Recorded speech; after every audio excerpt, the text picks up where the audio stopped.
It is good to be back, and I bring to you greetings from your brothers and sisters up north in Alaska. And it is just so encouraging to get to be here with you this morning. A lot of thanks to Paul for letting me come speak today, and I'm thrilled to talk to you about the opportunities and the need for people like you in Alaska. So, before we get into um, my presentation, I want to give you a little bit of a background for who we are. We've been missionaries in Alaska since 2014, my wife and I, and our new little girl, Unity. And I want to show you, I don't usually like showing pictures of scenery. I like to show pictures of people, of the ministry, but I want to show you just some pictures of Alaska because it is a really unique and beautiful place. And there's no place quite like Alaska. It really is just creation with an exclamation mark, really everywhere you turn. From the northern lights to the unnamed lakes and diverse landscapes to long, wide rivers, abundant wildlife. There's many more animals than just bears and moose there. But then also everywhere you walk, anytime you take a step off of a path, you're quite possibly the first person to have ever stood there. As Bob Ross has said, God had a good day when he made Alaska. I think that that's hilariously accurate. So last year we had an earthquake, though, in Alaska, and it was one of the largest earthquakes in quite some time there. And Romans 1:20 comes to mind, where we're told that God's divine attributes are clearly perceived in the things that have been made, and people are without an excuse. And the people of Alaska are surrounded by creation, and this earthquake specifically has woken people up to realize there's something bigger than us. We're not in control of everything, and that there's a longing for a kingdom that cannot be shaken. And so I'm here to talk to you about the new opportunity of mission work in Alaska. I want to talk about our strategy and approach that we've undertaken these last 5 years. And our template for the work in Alaska, we used Nehemiah's approach. I'm originally from Alaska, and I went to AIM in 2007, went to South Africa for 2 years, and then came back here, went to the Bible school, and got my degree through this place. And then met my wife while I was here, and she also went through AIM. She went to Mexico. And then we decided we wanted to go back into mission work together. And Alaska came up because, like Nehemiah, I was away from my home, but I would see things going on back home. I'd see the conditions of the church. I'd see this place that's supposed to be God's holy nation, a chosen people. And my heart was breaking because I was seeing these people back in Alaska suffering because, like I'll talk about with the AIM students tomorrow, there's quite a few specific areas in which Alaskans are hurting from being disconnected from so many family members, and they're very isolated in different ways, and the darkness can be something that is a challenge to them. But we decided we're going to go do mission work in Alaska, and so we began to pray a lot about it. And so we went to the advanced mission school to begin to prepare. We raised support, half of our support coming from Alaska, half from down here. And then our first year in Alaska, we took this time of walking around the walls, just like Nehemiah did, where he went himself and saw with his own eyes the conditions. And because I grew up there, but being a kid in Alaska was a lot different than being an adult and a missionary there, and just being much more perceptive and trying to understand to be all things to all people and what that's going to look like. So instead of coming in, kicking down the door, and telling everybody how things need to be, I needed to see firsthand what are the strengths of the congregations there, what are areas of improvement, what are strong portions of the wall, what are portions of the wall that don't exist. And so we took a year traveling around Alaska, getting to know the churches there, and understanding the culture much more clearly. So then after we did that, and learning the culture and testing every spirit, we saw that there was a real strength with the congregations in Alaska, and that was the unity that was amongst them. And that unity that we saw of Christians from different congregations working together, having this collaboration, it showed us just how white the fields were for harvest, not just from the snow that was on them, but for the spiritual harvest that was there. You see, congregations are to be autonomous, but you look at the New Testament church and you see that these congregations are aware of each other and they're working together in different things and they're aware of each other's needs. And so we wanted to encourage that type of dynamic amongst the churches in Alaska. There's about 15 churches of Christ in Alaska, and they are all unified together, and we work together, and the leadership connects and assists each other. And it is such a powerful and beautiful thing. I think of where we're told in Matthew chapter 5, verse 4, where Jesus says, "Blessed are the peacemakers, for they shall be called sons of God." Jesus is the Prince of Peace.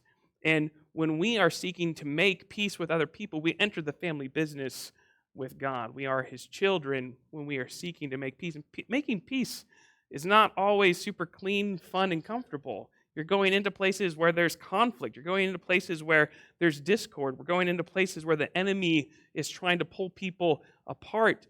But when we go in there and engage and we seek to make peace, big things happen.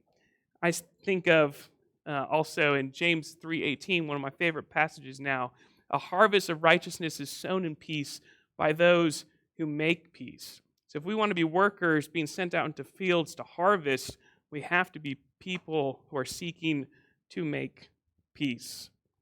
Growing up, I've heard many times, many lessons about how the church grows under persecution. And while that tends to be often true, that's not the only time in which a congregation, in which the church can grow. Acts 9:31 tells us that the church throughout Judea and Galilee and Samaria had peace and was being built up and walking in the fear of the Lord and in the comfort of the Holy Spirit, and it multiplied. I think that's so important for us, and it definitely describes the situation in Alaska where there's these congregations that have this peace amongst themselves and amongst each other, and that creates this foundation for this growth. And we're seeing it happen, and it has become very, very powerful, and it is gaining a lot of momentum. So the church being unified is profoundly beautiful and also supernaturally powerful.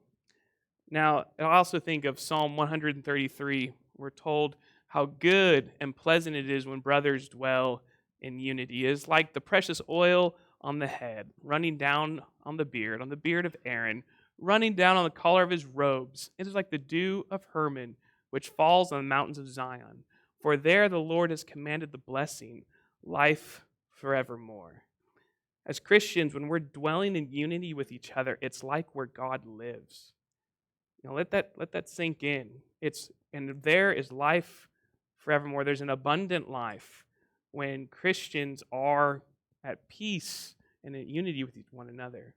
We were so impacted by the unity of the Christians in Alaska that when Annie was pregnant and the church threw us a baby shower, and there was about 80 Christians that came together and were serving one another and serving us and blessing us. And this child that wasn't even born yet was causing people to get closer to each other and closer to the Lord.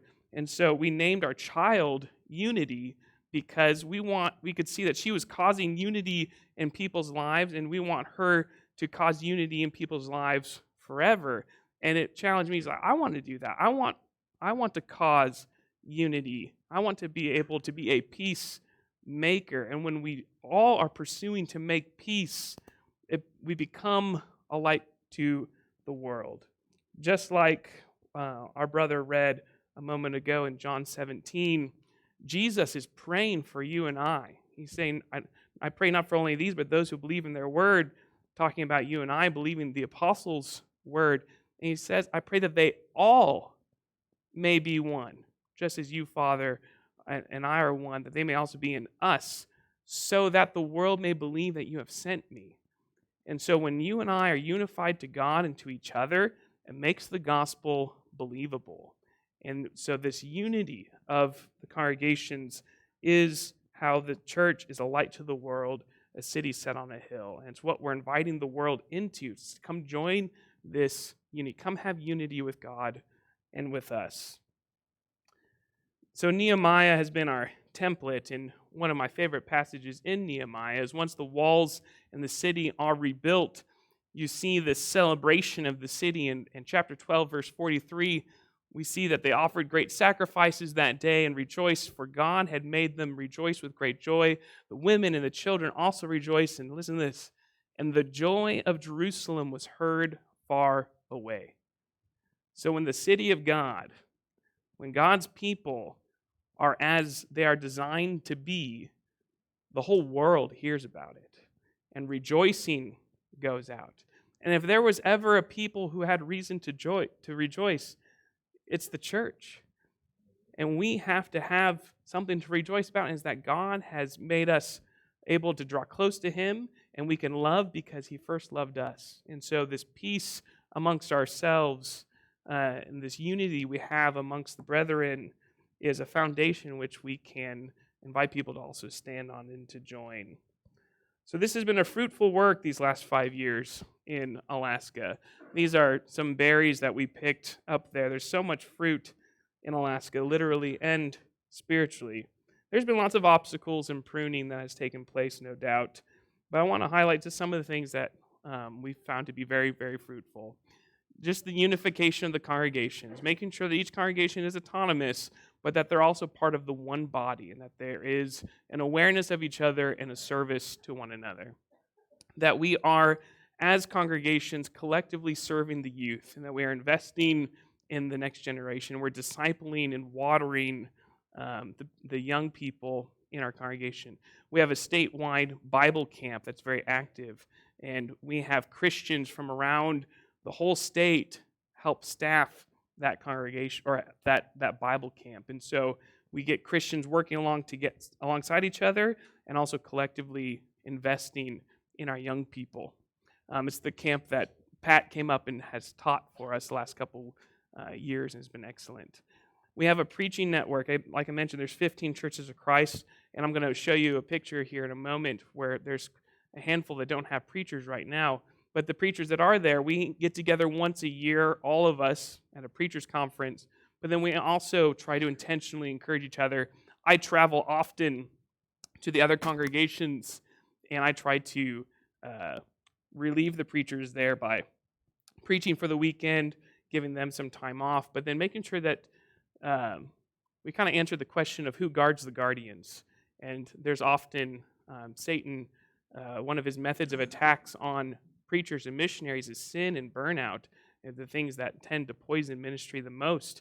And so to alleviate those two, having some comrade in arms, collectively working together, has been extraordinarily strengthening. We've been really pursuing establishing healthy leadership, and that we look at the Bible for what is a preacher, what's the work of an evangelist, what is an elder. An elder isn't a businessman. They're supposed to smell like sheep. And so that congregations are following the design of the church. And being the Church of Christ is a lot more than just baptism and instrumental music. Those are really important things to talk about.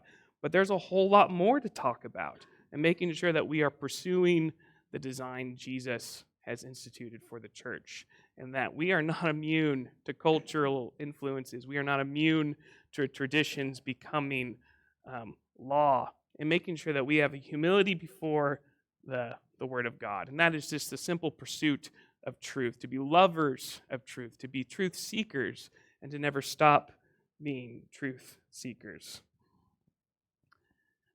And from all this, we've seen that the congregations have become a loving presence in the community. Alaskans have often left home somewhere else to move up to Alaska, to take a job, to start a new chapter of life. And while they usually have an adventurous spirit most of the time, there's a certain element of loneliness a lot of Alaskans find where they don't have a community. And what better community is there than the body of Christ? And for them to see that has been extraordinarily awesome, for them to gravitate towards this body. So here's just a snapshot of a handful of things that have been going on this last year and a half or so. This is traveling to different congregations and helping smaller congregations with different service projects and teaching. This is our preachers conference and our AIM students that we've had over the first couple years. This is our Bible camp. This is a different camp. This is when Pat came and taught at one of the camp sessions. These are different fellowships with the church, different traveling to different congregations. This is when we say goodbye to Emma. This is a VBS we had in the community, and this is another one of our camp events. And just a snapshot to show how important it is for people to be together, pursuing unity, and being able to have that love of God that overflows into the world around us. So what I'm going to show you now is a map of Alaska, and this map is always on my mind because I'm going to show you the locations of where the congregations are located and also the condition of each of those congregations. So Alaska is a huge state. It's the biggest state in this country. And if you look up here in the top right, you can see that from the Inside Passage to the end of the Aleutian Chain is the same width of the continental United States. And so it's a huge swath of land. But I want to show you these congregations, and then also some pockets of Christians that are isolated, and the great need for people like you in Alaska. I've been to almost all these places, and I've been working with these congregations and these Christians, tilling the soil, if you will, and helping unify, but also helping them be prepared for preachers and missionaries to come to these places. I have heard many times from the Christians there, we want to work. We just don't know how to do it.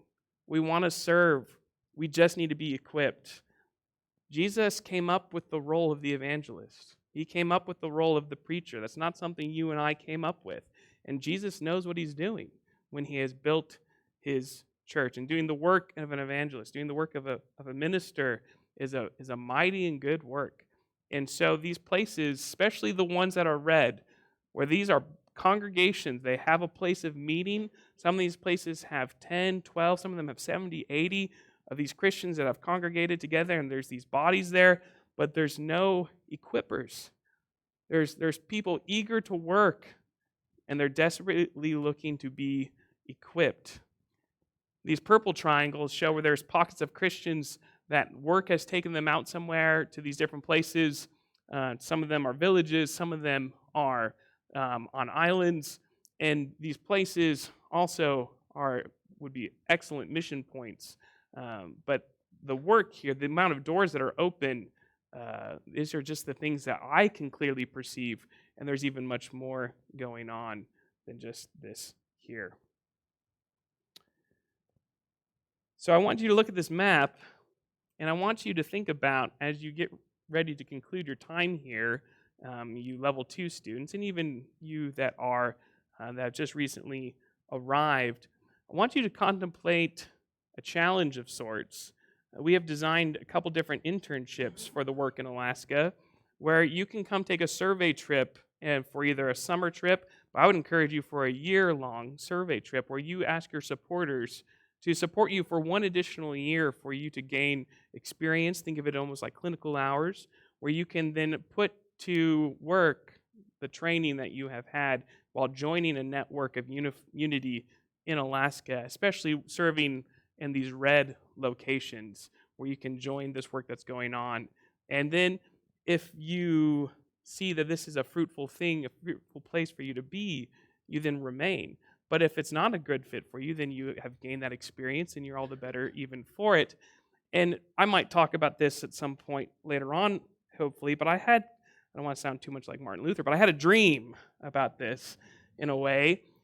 Imagine if an entire class took a state each year and went to collectively for a year and then remained there. It kind of took a page out of the AIM playbook where they go through training and then they get sent to a place and then they graduate. And part of your training would then to be this practical experience of serving in these places. And then imagine if many of you stayed in these locations, we would then have leadership established that's unified with each other. And you have a state of unified leadership and the fruit from that would trickle out for decades. And then imagine if there was a different state every year. And within 50 years, the Sunset had their 50th celebration a few years ago, right? So imagine another 50 years from now, and a different state every year, we'd have the entire nation of unified leadership. I mean, I know that it is a painful thing. It's painful for me to know of bodies of Christians that don't talk to each other. They're across the street from each other, and they just try to pretend they don't exist.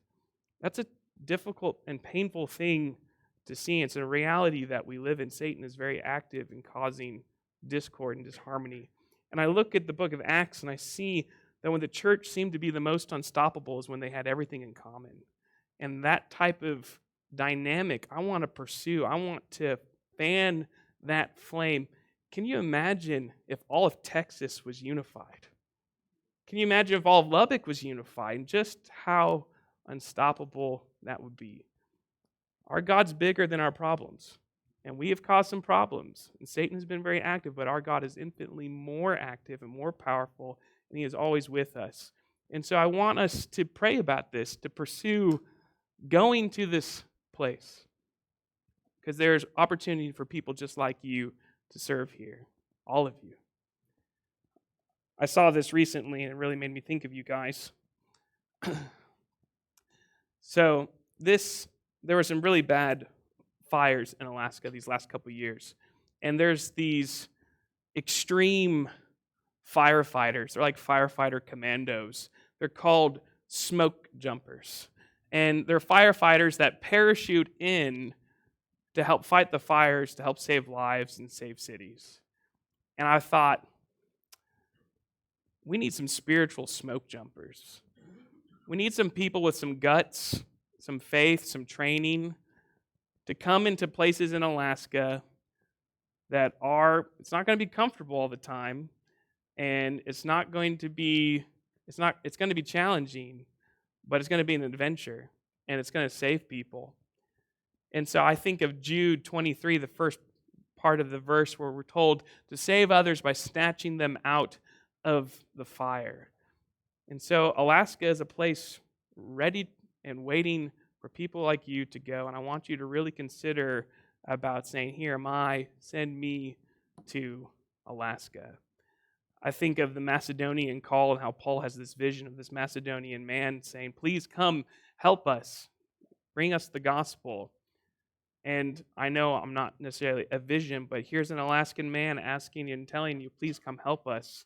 Come bring the gospel to Alaska.